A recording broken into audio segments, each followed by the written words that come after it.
Hey everyone, in this quick tutorial I'll show you how to add a line in Google Docs, both a simple horizontal line and a custom signature line. If this helps, don't forget to like and subscribe for more practical Google Docs tips. Let's start with the easiest method, adding a horizontal line between two paragraphs. Just place your cursor where you want the line, then go to the Insert menu, choose Horizontal Line, and that's it. A clean line will appear across the width of the page, perfect for separating content. Now, if you're looking to add a signature line like the kind you'd use in forms or official documents, here's what to do.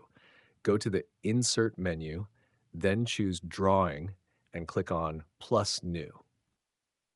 Once the drawing window opens, click on the Line tool, then draw a straight line across the canvas. This will act as your signature line. You can hold Shift while drawing to keep it perfectly straight. After you've drawn the line, click Save and Close, and the line will be inserted into your document. You can move it around, place it below text like signature, and adjust the width or alignment just like any other object.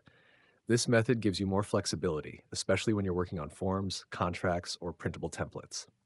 So to recap, use the Insert Horizontal Line for quick content dividers and Insert Drawing Line for signature lines or custom placement. If this video helped you out, be sure to hit that like button and subscribe for more time-saving Google Docs tricks. See you in the next one.